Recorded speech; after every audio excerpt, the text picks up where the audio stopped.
talking about heavyweights, can't sort of talk about any heavyweight apart from Tyson Fury and his performance over a month ago against Deontay Wilder.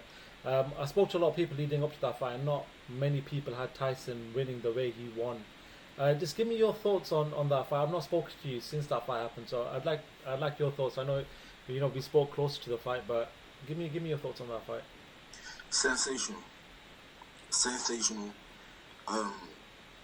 Something to be inspired by. And Tyson Fury, again, if you watch him, when he was at my stage in his career, he was getting a lot of criticism. A lot. He got a lot of criticism. There was a clip that went there when he uppercut, he punched himself in his face. Yeah. And people were saying he's rubbish, Some people were saying he's rubbish. Some people were saying he's a good boxer, he moved well, etc. But nobody, apart from probably himself and his team and his family, predicted he was going to be where he is today. Nobody. That's the beauty of boxing. How he's taken on boxing, he beat Klitschko, he outboxed Klitschko tremendously, out game planned him, out man worked him, then beat him in the ring. And then he went into a bad place afterwards, went through depression, etc. Then he fought that, beat that, then he come back, and then again, I'll give it a draw, because the first fight was a draw. There's different opinions on it, but it ended in a draw. So to come out after all that depression and putting on all that weight, and then come out, fight someone that's prime, so fight someone that's knocking out everybody, regardless if people like his style or not, he was knocking out everybody. Draw with him, get up from that punch in the last round, because I was there. I do not know how he got off that punch. To fight him again, because what he said was true. Wilder fought him when he was coming out of a bad place. He fought him within a year of coming out of a bad place. Then time went past, Tyson Fury only got better, got more confident. Fought him again, and just the thing about boxing is, all it takes is one punch. He caught Wilder, I think in his eardrum or something like that, and then that's it. Just took it to him.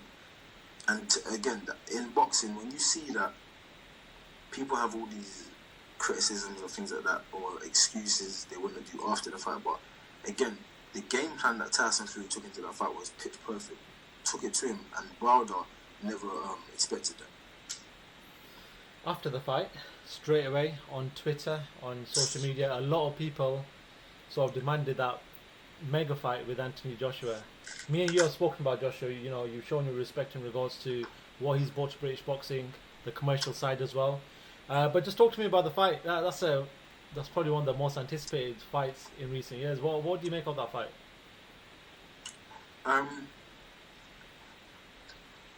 That's another exciting fight. That fight could possibly break some box office records. Yeah. It's a new age, TV and boxing in general is more popping on TV and things like that. When people buy in on TV, that could break some records. I can't lie. It'll be a very entertaining fight. Sensational build-up. If Joshua gets a bit angry instead of going, be respectful. If there's some entertainment in that build-up, it'll be good. But I think someone like Fury can bring out a bit of aggression in anybody.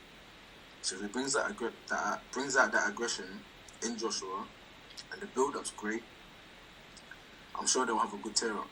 Because if Joshua comes forward, he could give Fury a lot of problems. But at the same time, we've seen Fury in big occasions.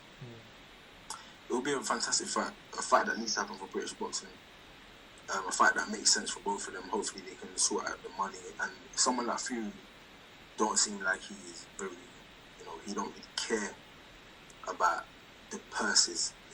As long as it's fair, in his opinion, he's good to go. You know what I'm saying? In the first fight of Wilder, I heard he gave away a lot of his purse. I don't know how true that was, but again, that shows his personality. He's a fighter. He just likes to fight. hopefully they can get that deal done, and that's entertainment for boxing around the world.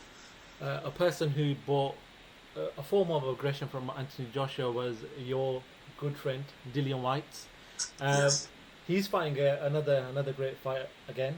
You know, when you speak about Dillian Whyte, he's waiting for this WBC opportunity. Then you look at the names how he's fought, which he doesn't necessarily need to fight them names. He's fought some good level opposition. Once again, we're looking at Povetkin, which is another top level opposition. Talk to me about Dillian, his whole waiting for this WBC and then fighting someone in Povetkin once again. Bro, do you know what? I can't talk on it because I haven't looked too much into it, but I'm sure this is a world record. It's over 1,000 days. That's world record. Yeah. So at least Dillian can say one thing. He's been mandatory for over 1,000 days. That's a world record. So Dillian Whyte needs to be in the world record books. It's mad. It don't make sense, man. I don't even see how that's possible. I feel like that shows you something about boxing is that money plays a big part. That's why even when I went out to Russia, I knew that Kovalev had that fight lined up with Canelo. So I said, any point in the fight where I look like I'm hurt, any point in the fight where, you know, if it goes to points, it's not going to go my way. So I had my mindset of what's going to happen in that fight. I'm going to go full throttle, try and win by knockout. That's the only way I saw fit to win that fight. And it's the same thing with the Dillian Whyte thing. He's been mandatory for all this time, but then a big name like Joshua, the Wilder and Fury, people that draw so much attention from around the world and that, you know, on pay-per-view they probably sell mega. They can keep that belt floating between them. So I'm still baffed, and I don't understand why. That's why I'm not going to talk too much on it. But how has he not had his world title shot? I just don't understand. I was mandatory for what? 5 months or something like that? World title shot. So I don't understand what it is. I think, I can't talk on it. I spoke to Dylan on a personal level. He said they keep messing him about, and I was like, I genuinely don't know what's going on with that. How can you be mandatory for that long and not get your world title shot? It's mad. I feel like we should do a petition. Get the title shot. He has to do it. He has to fight for that world title.